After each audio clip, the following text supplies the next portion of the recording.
Good morning, everybody. Welcome to the ECE Jim and Helen Carreker Distinguished Lecture Series. So today is the first of our lecture series, which will continue every quarter for us. And we are so excited to have as our inaugural speaker, Dr. Mark Papermaster. Mark is the Chief Technology Officer and the Executive Vice President at AMD, where he leads the company's technology vision and product roadmap from the world's fastest supercomputers to the next generation of AI-powered PCs. He's a 2025 National Academy of Engineering inductee. He has over 4 decades of experience of driving innovation at AMD, before that at Apple, IBM, and at Cisco. He also serves as the Vice Chair of the US Department of Commerce Industrial Advisory Committee. I have known of Mark and Mark's work since I was a grad student many decades back. He has been a great supporter of academia and of academic research and students in general. So we are super excited to have you here, Mark.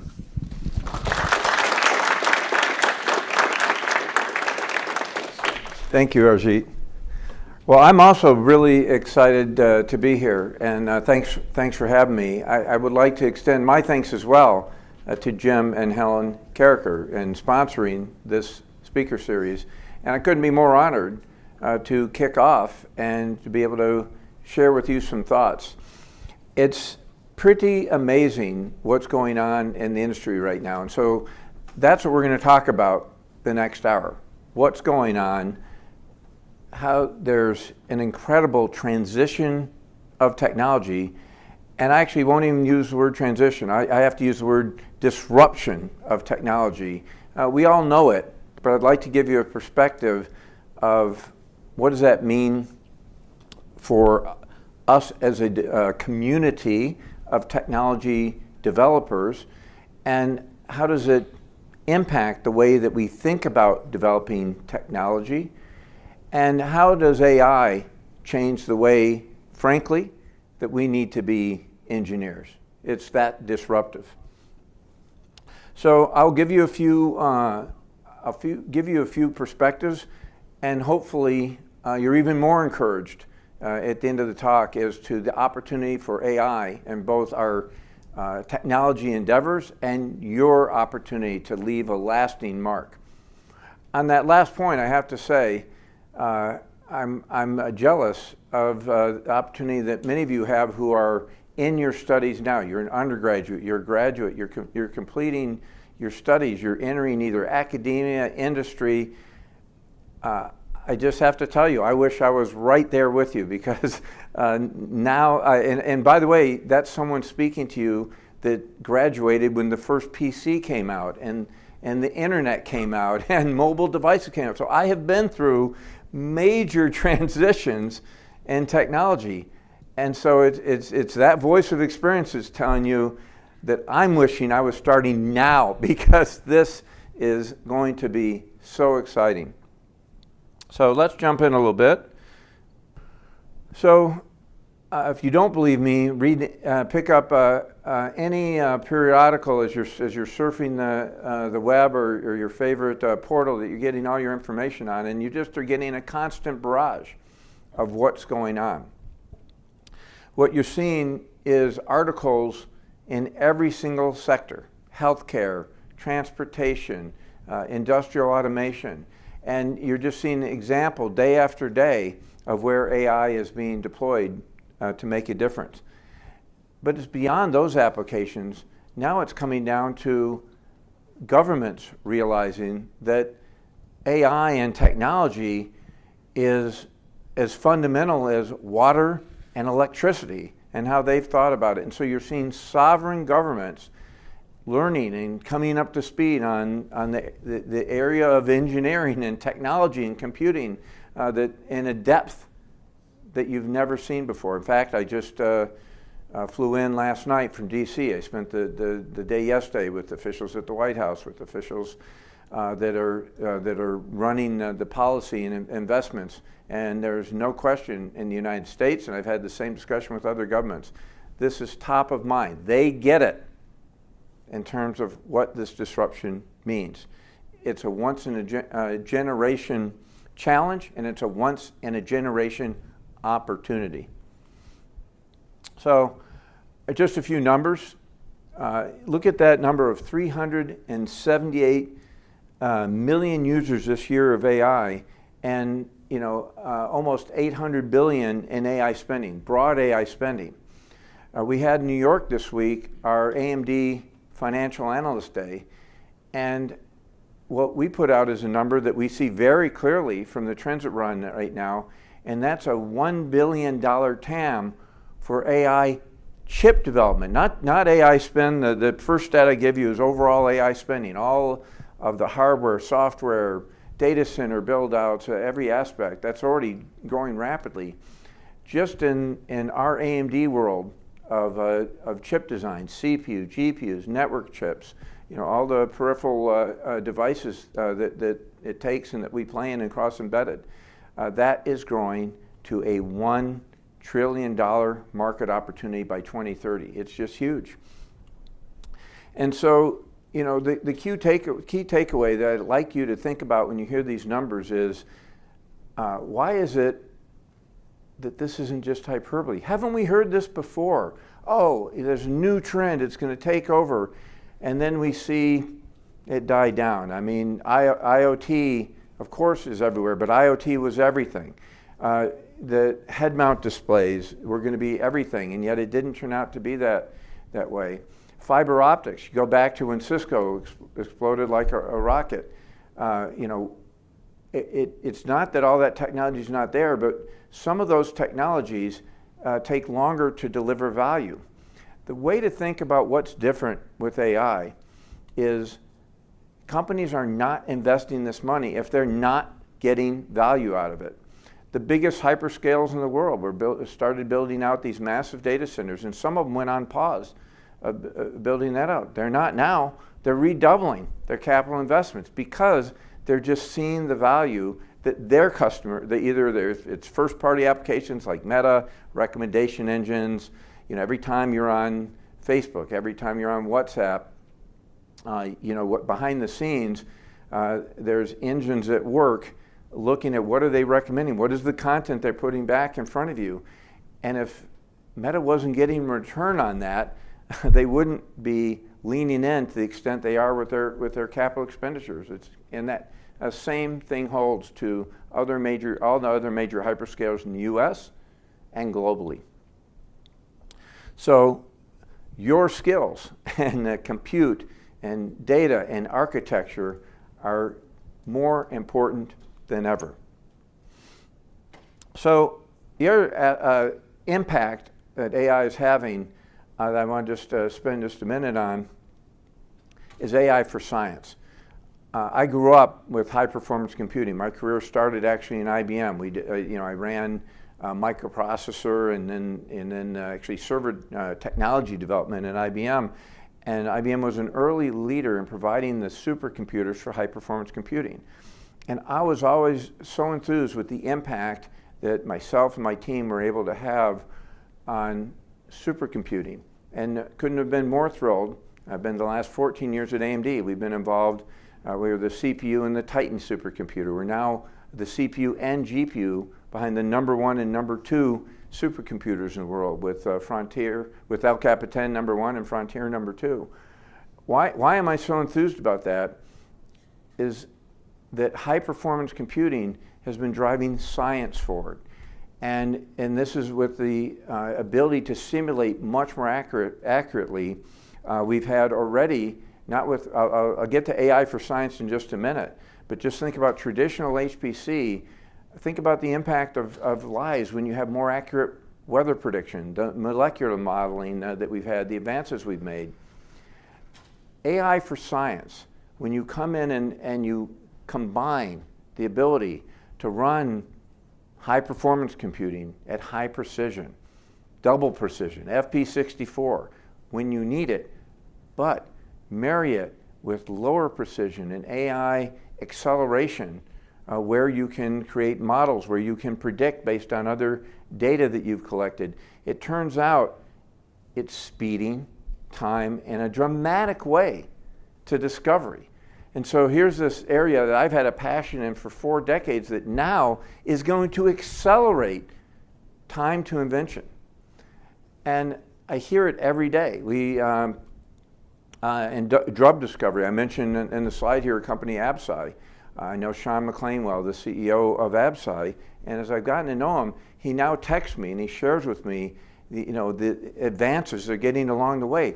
They create new enzymes to treat disease, and he's cut in half the time it takes to create these new enzymes. So new drugs, new treatments are going to be coming to society at a much faster rate, leveraging AI for science. And you're going to see it across every technology endeavor. I look at as we start to address some of the biggest problems, fusion energy, quantum computing, where you need quantum simulation before we can even get the error correction to where we need it to run pure quantum. They're all critical to accelerate time to discovery.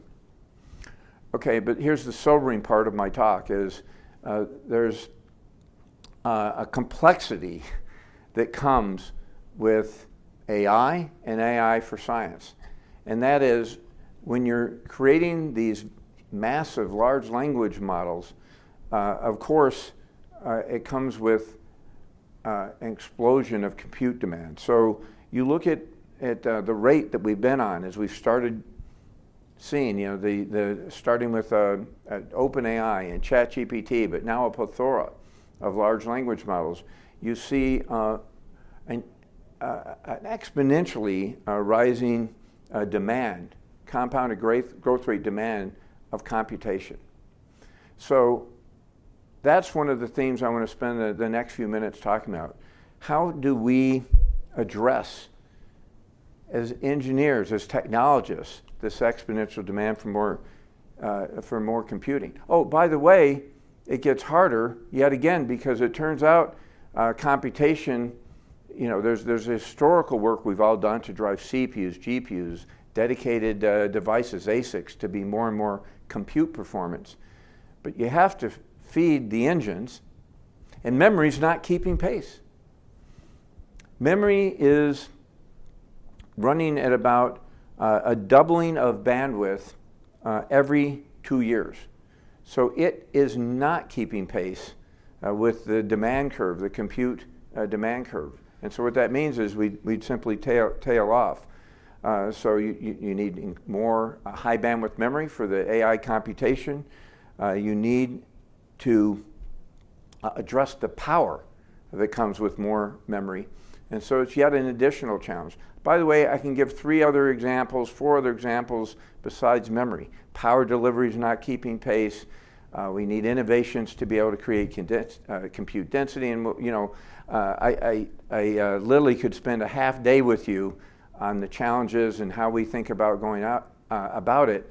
But I wanted to just pick a couple and know that you've, as an example, and know that you have about 5 or 6 challenges behind it. And what those challenges all lead to is how do you address that insatiable demand for more compute capacity when every trend we have is fighting against it to be able to deliver that kind of computation at energy efficiency.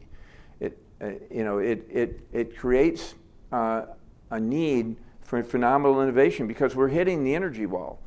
When we at AMD talk to anybody about selling our GPUs in the next data center, that conversation now comes with a discussion on power. Well, we've already been talking to this company that has this amount of power. We have this data center area that we've helped negotiate and secure. You can't sell computer chips today without understanding the source of energy that you can provide. Who would have thought that we would be needing this type of gigawatt scale? And that is where we're at. And so we need tremendous innovations in energy sources. We have right here in Georgia, down by Savannah, I understood from Arjit just before, major investment in nuclear power. You see SMRs, the highly optimized and localized nuclear energy that can be provided. You have more efforts as well that need to continue in this area.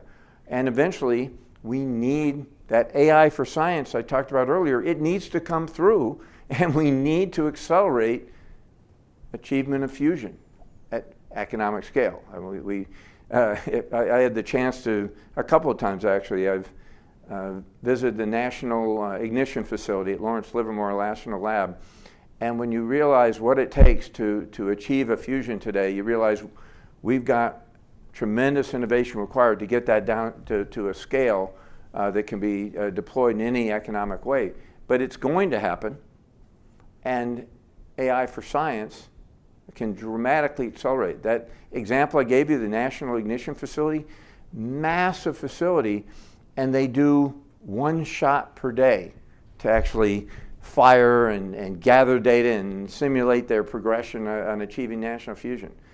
With AI for science and really getting a digital twin, imagine when that goes up many orders of magnitude. You know, again, you're accelerating the time to discovery. Well, I want to talk to you about what I mentioned at the start, that here's all these challenges. It really drives different thinking about how you solve the challenges. And because I live this every day at AMD, working across our technology teams and talking to our customers, I'll use AMD as an example of how are we thinking about really attacking these challenges. How do we attack the physical challenges to build these systems? How do we attack the economic challenges to make them more compact, make them more energy efficient?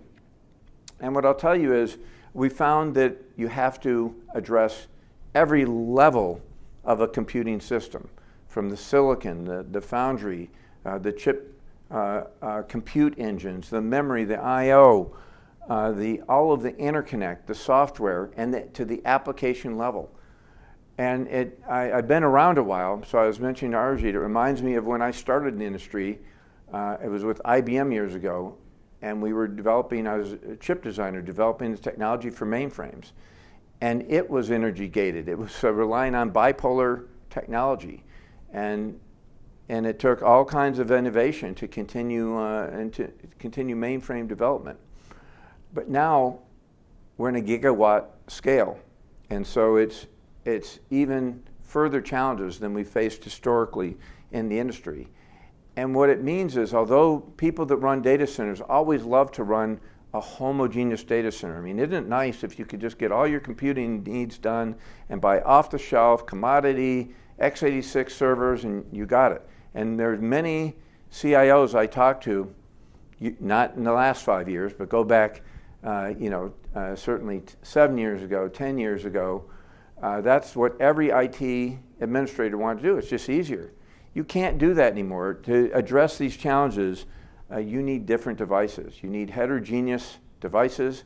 You need domain-specific optimizations based on the specific algorithm, specific problem you have, because you have to go all the way through using the right device and the right workload optimization. And the way that we think about it is by segment, because again, it's not homogeneous anymore. So what do we do best as engineers? We solve problems. All of us in the room or virtually together here, we're all problem solvers. And so we think about problems by breaking it out to the kind of area that we're applying technology to. Is it a massive data center? And is it building those foundational models or the needs of huge enterprises? Is it also adding yet not only a CPU with a GPU accelerator, is it adding a quantum accelerator? Because in the next 5 years, you'll see quantum bolted on as an effective accelerator. Edge devices have unique designs. Physical AI is taking off. You see base robotic implementations, but now broader implementations taking off as we speak. And of course, the endpoint devices can be transformational if you can put more and more computing that you're holding in your hands and have sitting on your lap. So we'll start with the first two. Let's start at the cloud level. And what I will tell you what we found is it's back to the future. You have to design for the cloud at rack level. We actually did an entire acquisition. We acquired ZT Systems, one of the leading rack designers and manufacturers, to get this capability in-house. We did a massive acquisition, over several billion dollar acquisition, and we kept the design team and we divested the manufacturing team. Because what we're doing is we want to optimize at rack level, and then we'll put out reference architectures. AMD is committed to open software and open hardware ecosystems. So we're not going to sell the systems, but we're going to put out a reference architecture for our partners so that they can speed to market.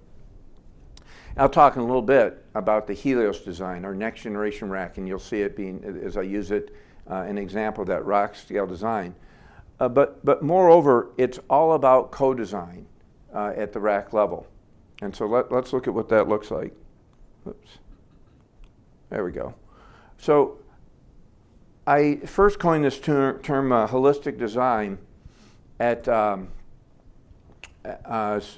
it was a event in Germany that I've been invited to by IMEC. IMEC is one of the consortium that drives semiconductor development. And I put a challenge out there to all of my peers in the industry that what we had to think about to accelerate that compute capability, meet that insatiable demand, is fundamentally change our approach to this holistic design, where, as I said earlier, we think about all the dimensions as they come together, hardware and software co-optimization.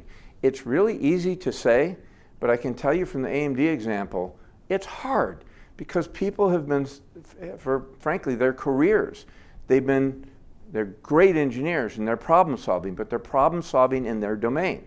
And now you just come in one day and you say, sorry, that's not good enough. You can't problem solve just in your domain.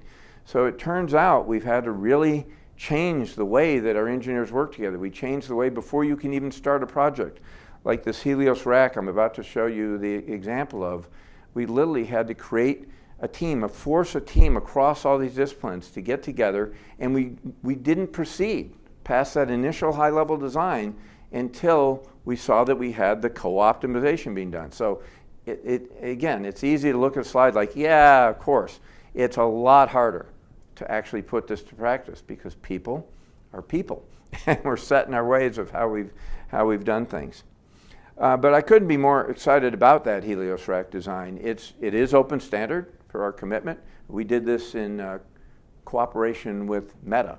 It's an open rack wide design out there in the OCP Foundation, and it very much leverages open standards. Not just the rack design, but you'll see in a moment, even the interconnects that we use. We want it opened up to the industry, and really for us at AMD, it was a blueprint of that co-optimization, but it's also a blueprint for an open ecosystem, how multiple vendors can come together, not locking anyone in with a given design as some of our competitors do, but making a vibrant ecosystem.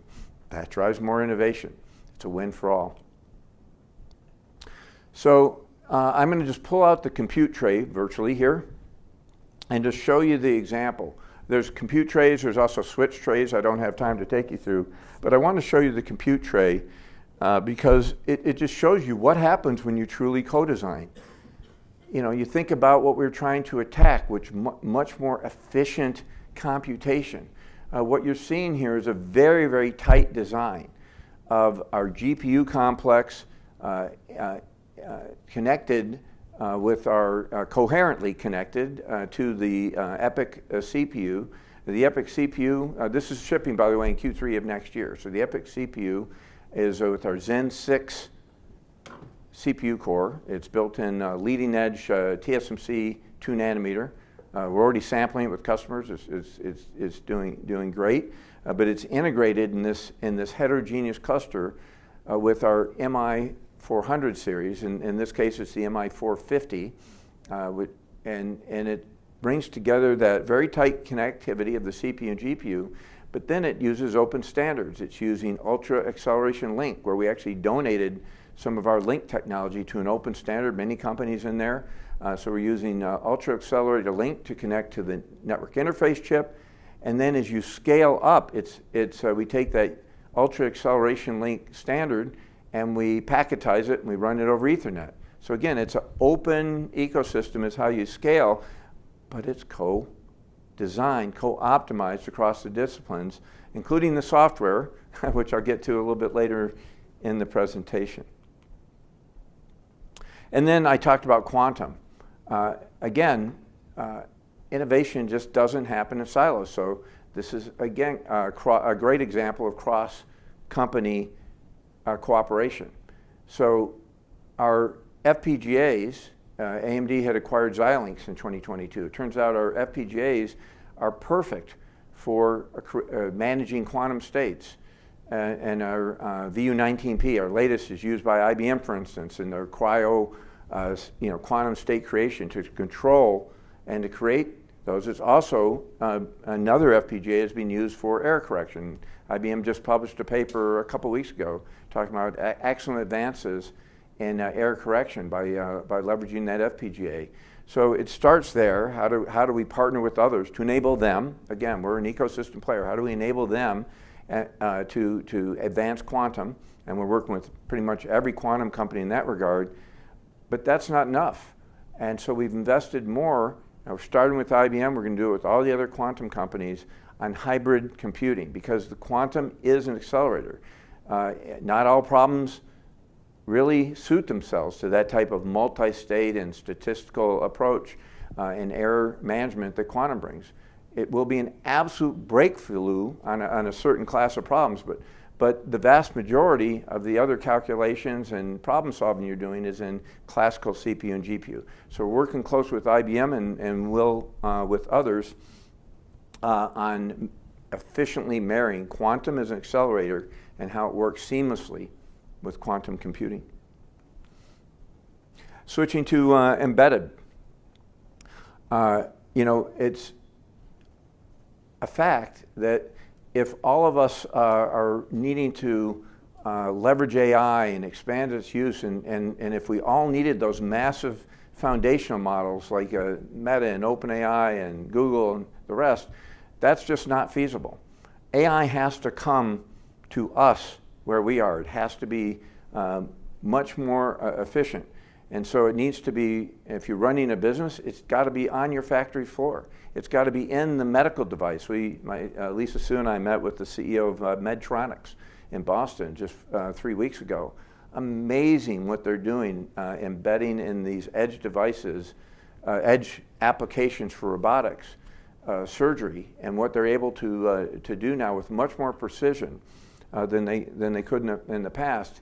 And as physical AI, which needs a combination not just of the integrated CPU and GPUs and NPUs that you see in both edge devices and AI PCs, I'll talk about in a minute. You need much more than that for physical AI. You need all the sensor technology. You need the RF. You need it's an entire complement of technology before we see a mass utilization and realization of applications like humanoid robotics. And then, I talked about this earlier, this whole range of solutions, just to give you a little point of fact of what does that mean in terms of the depth of as you start tailoring these technology solutions. We have at AMD over 7,000 embedded customers, 7,000 unique applications that you see spread across all the applications here. So, think about particularly those of you that are early, you're in your studies, you're early in your career, or, where are your academic interests? You think about every one of these areas, they're all ripe for disruption. The word I used in my opening comments, every one of these applications is wide open for disruption. And so it should start your thinking of how are you going to help disrupt it to make it more productive? How do we make medicine save more lives? How do we, really leave an impact? And I have some comments at the end about what that means to those of us engine engineers. Do we fear AI? Do we adopt AI? I'll get to that in just a bit. And then I talked about physical AI. We're just absolutely at a turning point now where we're starting to see applications. Of course, robotics is widely deployed. You see the images at AWS. It's robotic loading and up and loading. The technical people they have are spending their time much more productively and they're able to handle the swings and workload that they have the loading docks much more productively as they have task-specific automation. But physical AI is well beyond task-specific. It really needs much more capabilities in terms of tactical controls, in terms of reasoning capabilities. So really, it's going to need much more efficient computing to be able to run in a device that has to be at the edge. And in a humanoid robotic, its application is mobile. So you can just imagine the innovation required before it can come to full fruition. But it's estimated to be like a $30 trillion market in years out, 2035, 2040. But it's just going to be incredibly massive. So from an AMD standpoint, what have we done? We've targeted our technology in this area. We've targeted our work that we've done with high precision controls, with our FPGAs, our adaptive compute. We've got our products our gaming products. Radeon used to be used just for gaming and graphics, and which is phenomenal. And I'll show you an example of that application in a minute. But guess what? Going forward, those Radeon cards, they're going to be edge AI devices because we already have our AI software stack, ROCm, running on both Radeon, and on the right side you see the AI PCs. So this is really very exciting. And then lastly, I mentioned those AI PCs. Pretty amazing what you can do with an AI PC. And in fact, we enable this to be not only a use of applications, Windows, you can run Copilot Plus and all those applications, but also think about the AI PC as an incredibly affordable AI development vehicle. And so we have an SDK that we have out there, and we'll share more with you about this, where you can do your AI development right on an AI PC. Very low energy, very, very efficiently, and believe it or not, with our most capable AI PCs, we call it the Ryzen AI Max, you can run massive models. LLMs, many billion parameter models. It has 128 gig of memory. It's got the latest CPU, GPU, NPU. It's incredibly capable. And our team, Andrew, is here. So those of you in the room, catch Andrew later for a detail of how we enable that. But what you'll see now, as you leverage those platforms, they're widely available. Almost every PC is becoming an AI PC. And again, let us help you figure out how to let that be an inexpensive way to speed your development of AI applications. I mentioned gaming because gaming's been completely transformed. When I'll go back in time, but I took this role as CTO at AMD 14 years ago, and I remember as we were working on the gaming, we had these physics engines, and what were we trying to do? It was rote deployment of physics engine so we could model how the wind blew the hair in the individuals in, let's say, a first-party gaming application. Back then, if you played a game, all the images of the folks in the game, they're all wearing hats, or you couldn't even see hair because you couldn't model it. So we went to rote math engines. Well, no more. What we're doing now is we're using tensor wave engines. We're using AI and ML to much more efficiently upscale. And so what we actually can do is save tremendous energy by rendering at a lower precision. So you render at a lower precision, use AI to upscale. What do you end up with? you end up with a super resolution. We call it Fidelity FSR. And we'll see if we have enough bandwidth here so that I could show you just a little image of this. So it's we're a little bandwidth limited here, so it's a little choppy. But let's see if we can, let me just try it one more time.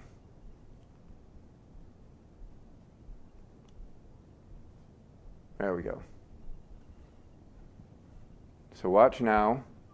This is, as we add, you'll see it in just a second, as we add the 4K FSR, you see, incredibly more detail. So we lowered the energy. So you saw the resolution go up, much more clarity of detail. Here we just broke it out left versus right, and that was done with with a significant reduction of energy. So again, this is applying engineering that makes a difference. Trust me, if you're a gamer, that type of resolution makes a big difference. And so it's, but the same is used in medical imaging devices and on and on. I mean, the applications are just immense. And then again, our commitment to open, to co-design hardware and software. Our commitment to open is our ROCm stack. That's our software enablement. And of course, it's for the massive data center GPUs, but it's also across the entire portfolio. So we call it train once, infer everywhere. So if you haven't yet kicked the tires on ROCm, please do, because we have now battle tested this software. If you tried it a few years ago, you said, okay, come on AMD, you're getting there, but you've got to, you're missing this, you're missing that. We have a complete solution out there, and please give it a try. I think you'll be quite pleased. And I won't go through this in detail. I want to speed up a little bit so we have some time in Q&A, but we have support across the entire stack. Most people now are coding at layers of abstraction. So you're coding at a Python, PyTorch level. You're coding at Triton, which is vendor agnostic. But if not, and if you've coded at a low level, a CUDA level, we have a very, very efficient porting. It takes a day, maybe two to port, and then there's usually some tuning, but it's very, very efficient. And of course, we have all the libraries to enable. Okay, I said I wanted to wrap my talk just talking about not the technology and the applications, but what does it mean to us as an engineering community, to those in electrical and computer and data science.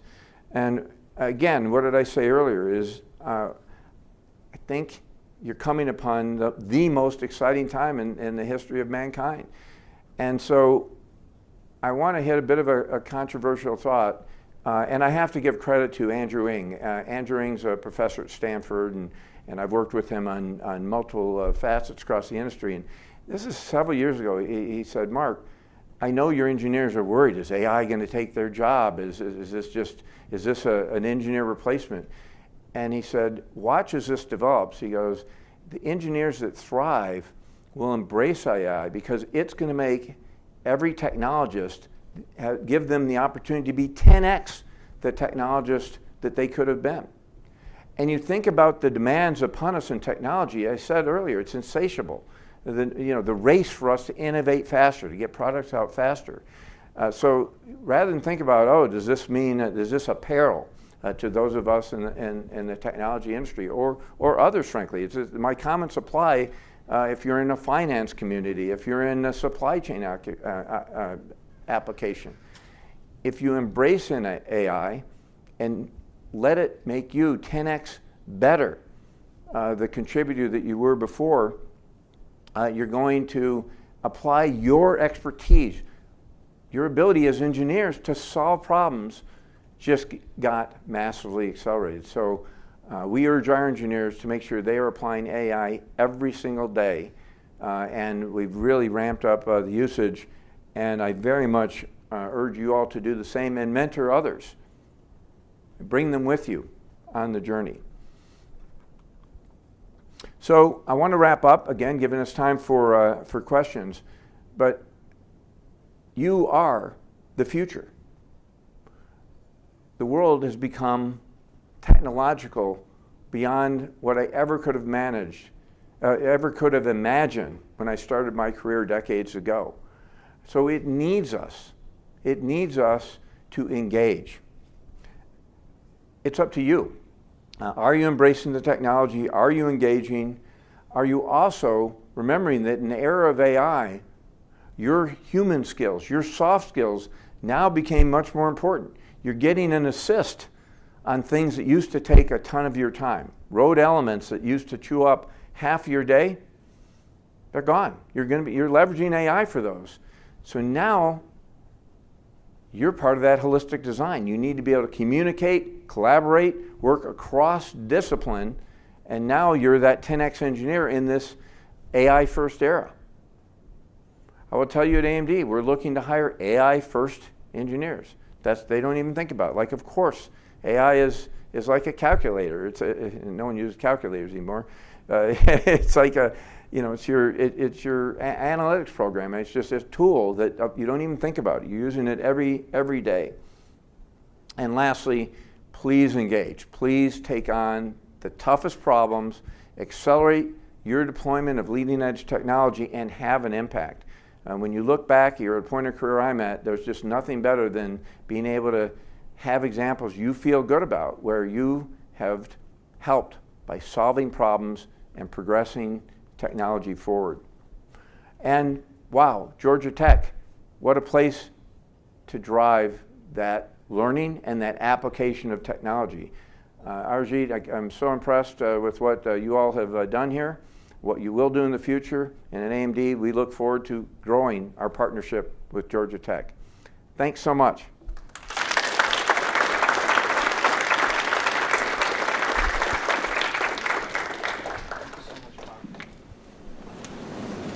Thank you so much. I think the last sentence, as an engineer, I really love that. The future is engineered. I think nothing is truer than that. Time for questions. Who would want to start? If you can just go to the mic on the two sides and maybe speak. Tell us your name and which year you are in your undergrad. Hi, I'm Srujan. I'm a fourth-year PhD student. My research is in semiconductor packaging. Thank you so much for your insightful and visionary talk. So you mentioned about using nuclear energy for powering data centers. Mm-hmm. Other than that, what do you think are other ways that system design or architecture or even the broader semiconductor supply chain can be made more carbon-free or green? Well, you're in a great question, and you're right in the middle of a huge element we have deployed at AMD. I didn't have time here to speak much about it, but one of the things we've done that's driven up our efficiency, well over half the energy as you're driving computation is the connectivity of getting one set of data and calculations. In AI, it's a set of neural net processing that you're going through and all the locality associated with that. So the data movement's massive. So we use both 2.5D lateral packaging. We're the leader there. We're the leader in hybrid bonding. We've been years in production of hybrid bonding for 3D stack. Dramatic energy efficiency.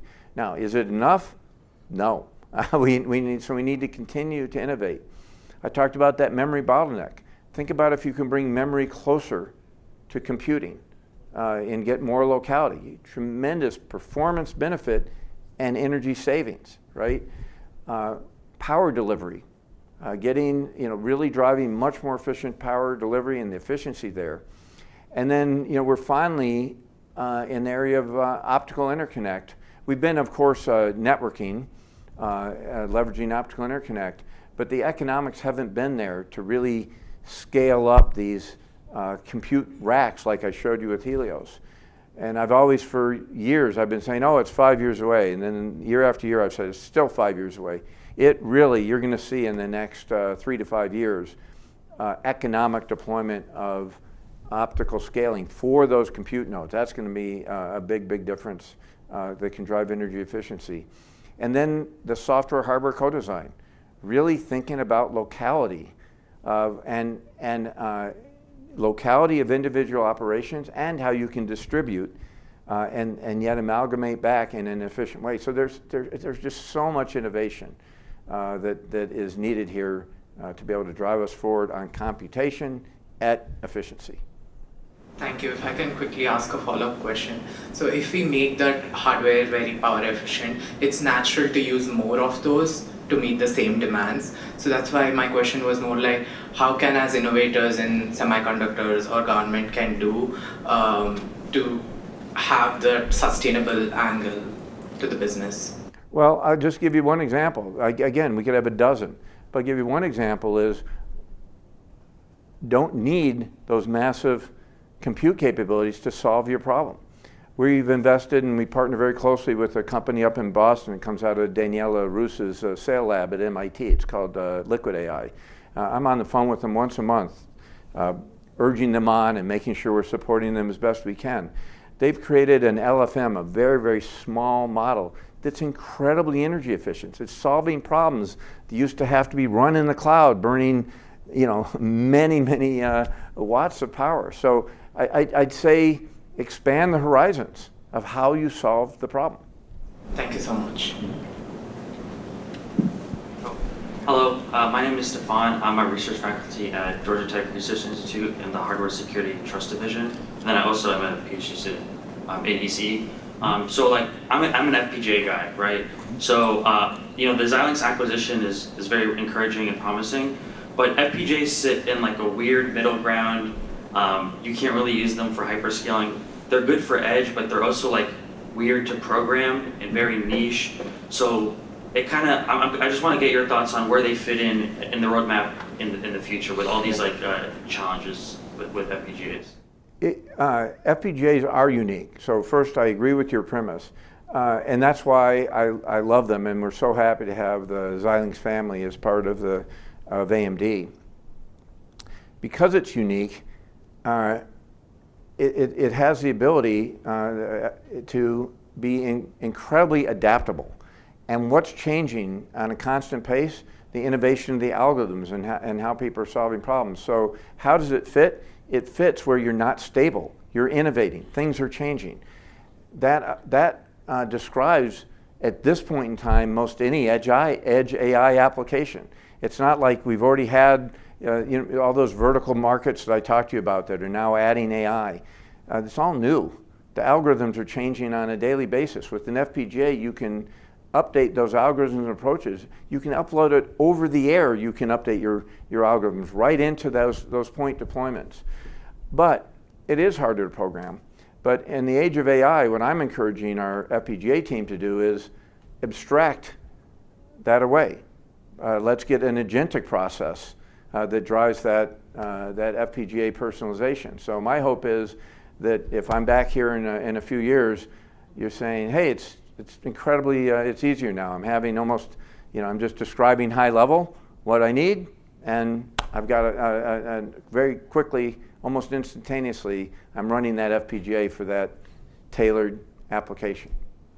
Cool, thank you.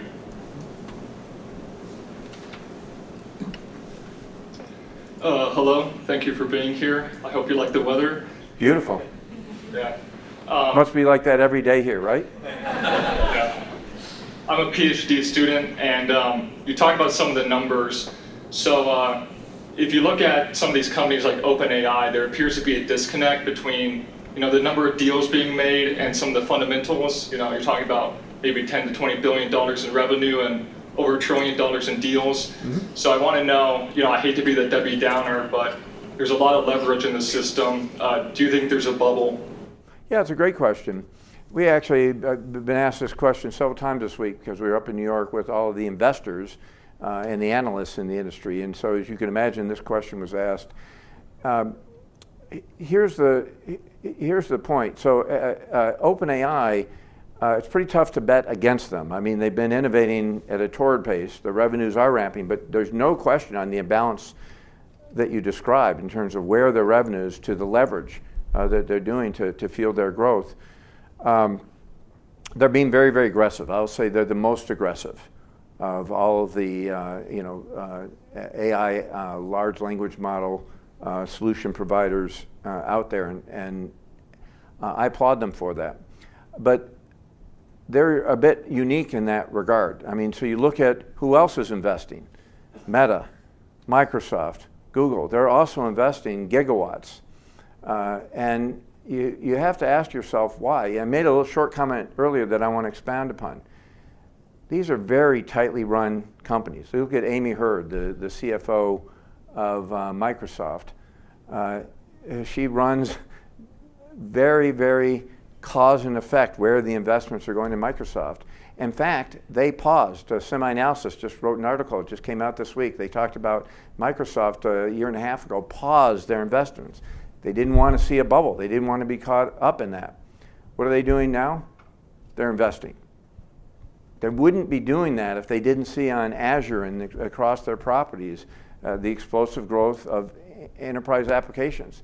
What's hard to believe is just how early we are. We're just at the very beginning of these AI applications coming to bear, and we're seeing this upswing in the industry of usage of the kind of applications. What I just encouraged all of us here to embrace, to be 10x the engineers we can be, that discussion is going on across everywhere, right? Every business, every field of academia, and every geography worldwide. So, I think it's very different than other bubbles. I can't tell you that there won't be some sinusoid. There's always a sinusoid in terms of build and some corrections. My personal belief is there'll be local corrections.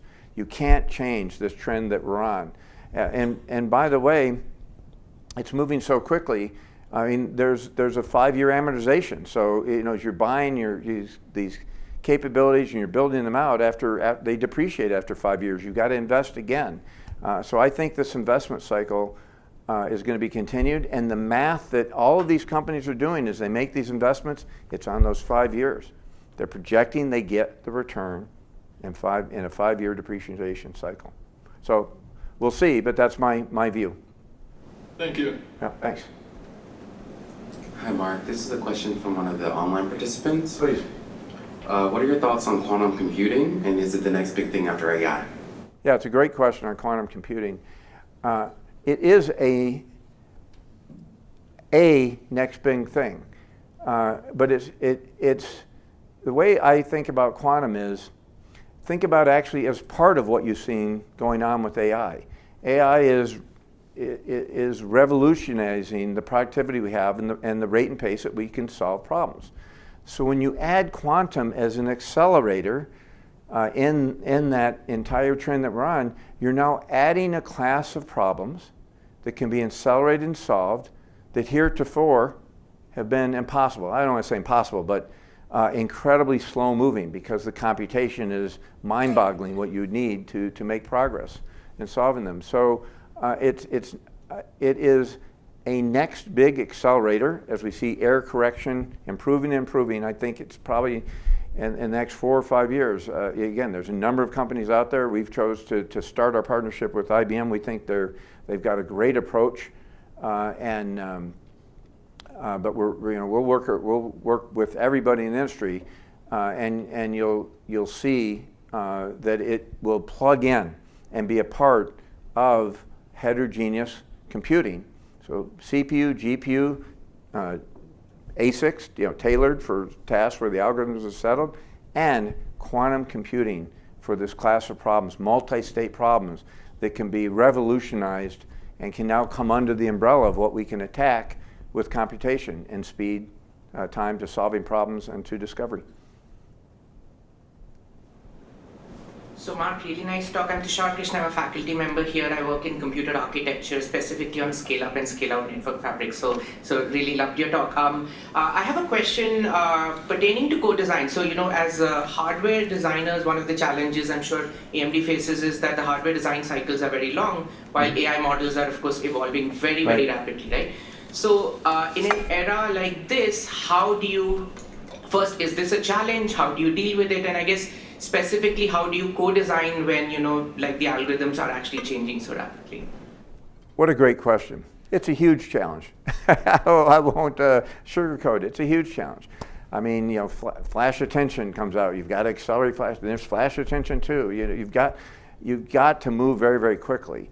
And that's why we have, and I'm very appreciative of the relationship we have with some of the top model developers in the world, because we earned our seat at the table and we learn about these things and quickly co-design and get in the hardware. But it's a huge challenge.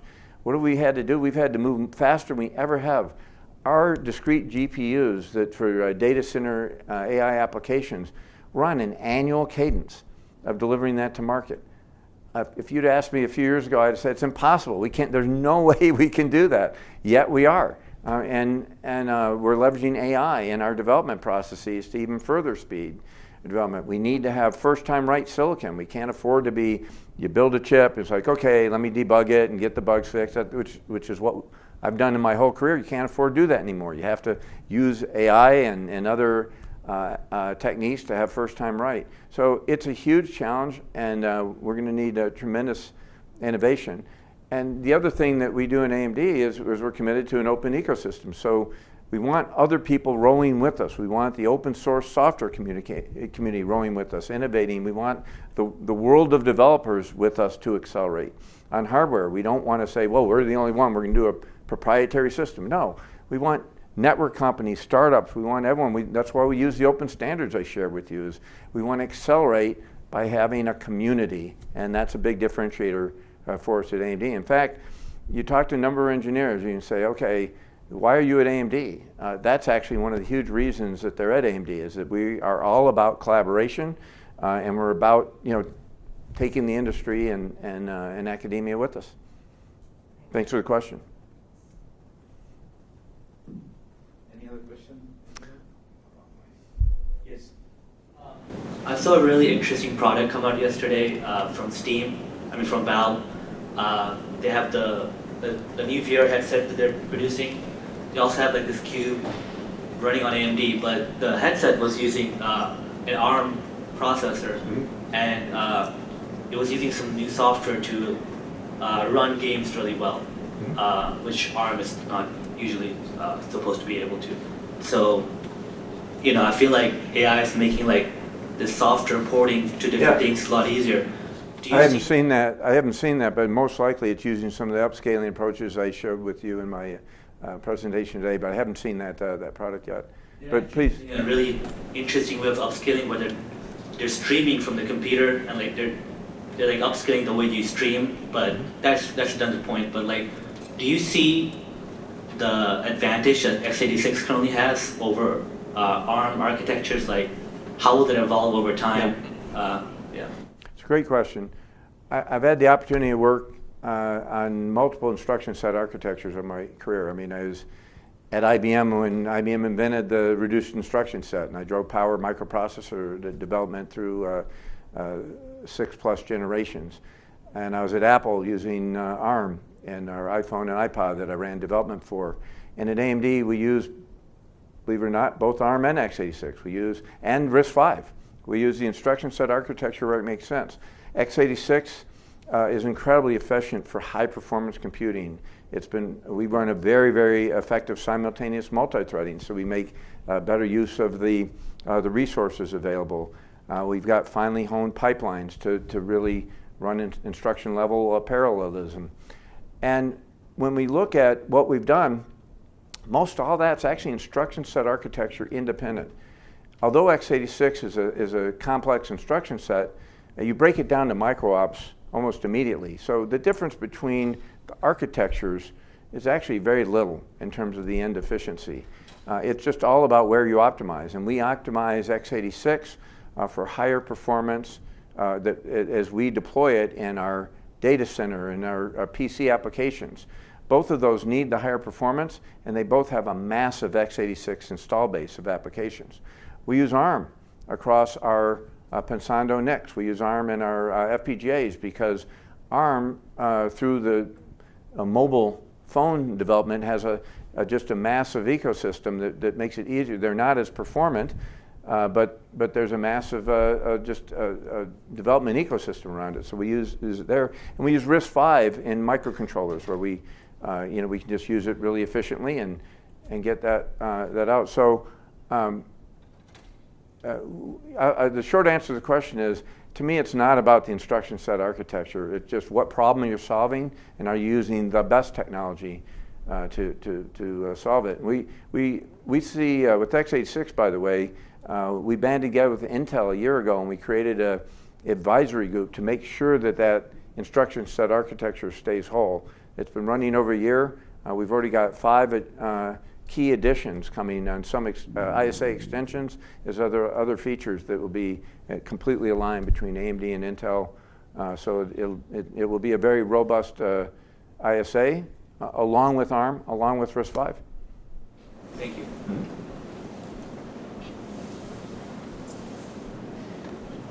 Thank you for the nice talk. My name is Xin-Yong Zhang, postdoc researcher in COC department.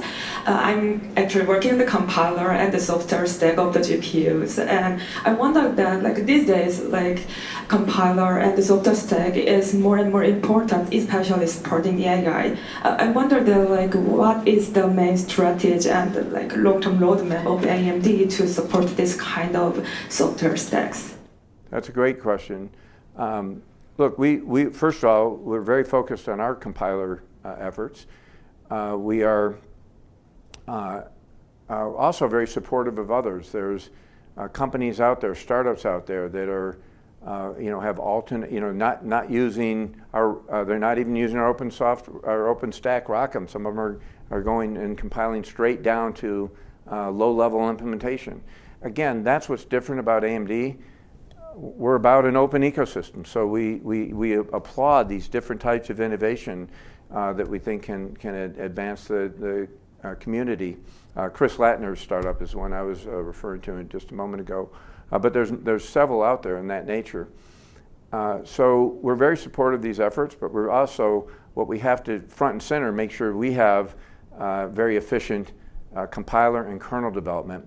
And I got to tell you, I'm just thrilled with what we're seeing in the advances of our kernel development. Vamsi Bapana runs our team, and Anush Elgavan actually runs that piece of the development. And actually my podcast, look, it's not the latest one, the N-1 Advancing Insights podcast I put out there, Advanced Insights. I interview Anush, and you'll see his excitement in this area.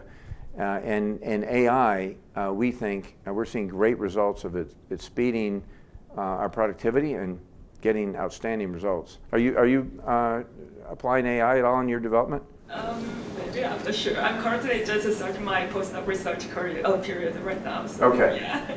But thank you very much. Yeah, thank you. Hi, I'm Rohan. I'm actually a freshman studying computer engineering. And one question I had for you is, I was reading this article about how photonic chips, like photonic computers, were largely abandoned in the 1960s, but are making a comeback now because they can be really effective for AI. And I was wondering if AMD is hopping on that train. That's a great question. No, not yet. What we try and do, what my role at CTO is walk that tightrope of where do you keep your finger on the pulse of new technology, and when do you take that leap and jump in. And I say this to everybody to think about, because it's some of the, particularly if you're in industry and you're in R&D, it's some of the toughest decisions you make day in and day out. You look at the AMD turnaround story that we have, and myself and Lisa were recruited 14 years ago. We've made very tough decisions to cancel some areas, to invest in other areas, to stay incredibly focused to the strategy we laid out. So I look at photonic computing, it has promise, and we're talking to several startups, but we're not jumping yet, because if I jump and I take our engineers on that, and I jump too early, which I believe now would be too early to do so, I end up distracting our focus on what our customers need, and that's maintaining the pace that we have of computing engagement. But we do have a way to manage that. We manage that through our research team. So we have a research team. When I say keep the finger on the pulse, at AMD, our research team, it's the same team that, by the way, manages our relationship with universities. So our AMD University programs team is part of there. It's that same group that's staying in touch with several photonic compute approaches.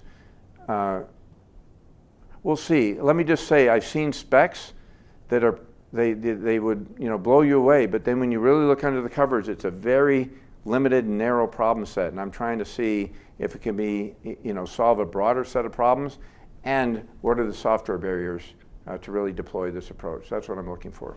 All right, thank you. Yeah, thanks. Hello, my name is Joseph Shackelford. I'm a third-year computer engineering student. My question is that you say that engineers can increase productivity by around 10 times using AI. And for junior level and intern level interns, what does that mean for them? Are their jobs abstracted, or what does that actually mean for us?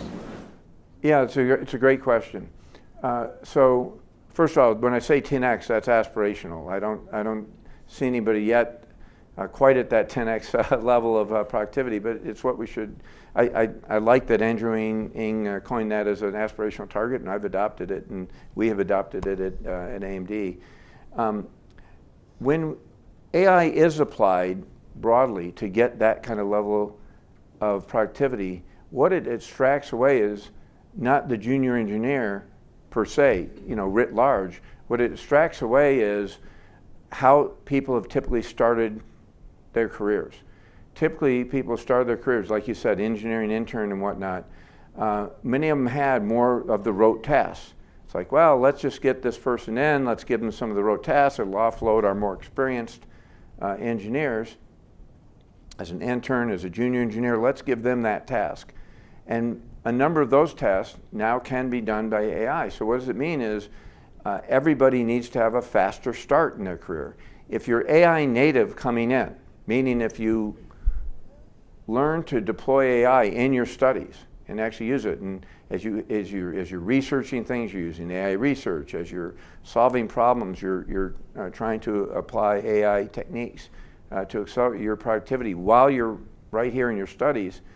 You're going to be on that fast ramp. You're going to be that AI native, and so you'll be doing different things and more things earlier in your career than did those prior to you. But you're by embracing that technology, I think you're very much protecting your job opportunities. There's going to be more jobs. When your productivity goes up, it actually creates jobs. But I don't want to mislead anyone here. It creates jobs for those that have adopted the new modes of operation going forward. So for some that embrace, there's going to be just tremendous opportunity. And for those that don't, it's going to be a big challenge. Thank you so much. So I guess if there are no more questions, oh, there's one more, sorry. I just had a follow-up question to the photonic chip question that you answered earlier. So how do you know what is the correct technological direction to go into, even though you won't see a payoff in, say, the next 5 to 10 years? That is a really good question. You can never know, is the short answer. And let me give you a little color beyond that. Everything we do in technology is just about making bets. You're placing bets. As a company like AMD, we invest money. We do an annual investment cycle. Where do we spend our money? And so what I try and do in my role as CTO and working with our research team, working with our advanced development team, is just like if you're a banker, you're making investments, you're trying to optimize, reduce your risk and optimize your investments. We do the same thing. So it's just like it really is an investment cycle. We look at the data we have, what's promising, what are the drawbacks, and then we track it to where's that tipping point to where we think we need to invest. And it takes two things. What's the promise of the technology? Where do we see the retirement of the barriers to adoption of that technology? And then where do we see that it could intercept in the market? And so we look at those in combination, because when it can intercept the market, you back up from that and you know when do you have to jump in, when do you have to make that investment. So it's really those three factors, and people think it's maybe it's an art. It's not an art, it's a science, and you have to be actually quite specific and apply this with precision. Thank you so much. Yeah, thank you. I'm Andres. I'm a freshman, and I wanted to know, right now I'm a little bit interested in analog, and I know that recently IBM has gotten into analog in-memory development. So I was wondering, because it potentially could save a lot of power. However, it requires a lot more of specific tailor-made decisions, and it's not as automated as the typical computer architecture designs that we've used earlier. Do you think AMD would try that, or? It's a great question. It ties right back to how I answered the previous question. It'll go through that, like any new idea, new approach like that. We stay in touch with it. We look at it. We examine it through our research team. We won't be the first to jump on something like that. That's not in our business model. But we'll watch it very closely, and if it really an approach like that has a pickup and goes through that process and merits investment, then we would do it. Okay, thanks. Thank you. Thank you so much, Mark. Thanks a lot. Before I let you go, I want to ask you something, and no matter what these guys are saying, I'm going to still ask you the question. So my question is, sometimes these AI models, and this is something as educators we often face, is the AI model sometimes will give the impression or illusion of knowledge, right? Yep. So as a freshman student, who was here, as educators, we're looking at, the next generation of students coming in. What kind of advice would you give them on preserving domain knowledge and how important domain knowledge is going to be even in AI and AI tools? Yeah, it's a great question, Arjit, and it's vital because this part of it's not changed in how we've been applying technology and engineering over years. I remember when circuit simulation tools, those of you circuit designers remember when SPICE became prevalent. You could model your circuits, and I had a more senior engineer at the time as that started being introduced, and they said, I don't want my engineers doing that. I had one the other day that came to me and said, here's my new circuit, and he looked and he says, that's not even going to operate. And you say, well, my SPICE, my analysis told me it would work, and the senior engineer politely informed him that garbage in, garbage out. You have a totally bogus design you just proposed to me here. Well, that kind of thinking actually applies in the world of AI. As we look at what we're doing, I told you we're speeding up our chip design processes. How are we doing it? It's not like we're going to some big, massive model and putting in some high-level description of what we need and then getting out a detailed chip design at the other end. It wouldn't even be close. It'd be a complete waste of time. What we do is a set of agentic processes along the way that speed up elements and have a human, a domain expert in the middle at many dozens of steps along the way. And that's because these computers are not human intelligent. They're tremendous productivity aids right now, and they're getting better every day. But the domain knowledge and the ability that I said earlier, the soft skills, to be able to communicate and to work cross-domain and to understand the human element and make sure that that's reflected in your designs, it's irreplaceable. Thank you so much. Thanks a lot. Thanks again. Let's thank Mark one more time. Can I do one thing? Sorry, wait, before you pause. Arjit and Georgia Tech, you all have been advancing packaging technology in a huge way, and we really appreciate the work we do at AMD with Georgia Tech. So I wanted to leave you, Arjit, with this is our latest CPU. This is our Zen 5 Turing class in our EPYC servers, 192 Zen cores, connected over silicon to an I/O and memory die going out. So it's a tremendous example of packing density. I just want to leave that with you. Thanks a lot. Thank you so much.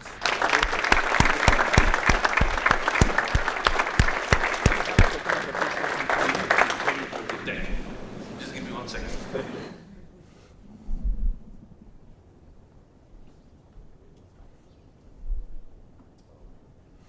So by the way, my alma mater is University of Texas. It's playing University of Georgia. And I'm sure you Georgia Tech fans would love it if Texas beat Georgia this weekend.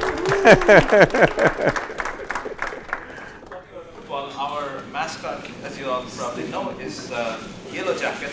Yes. So this is Oh, wow. I love that. AMD chip. That is absolutely beautiful.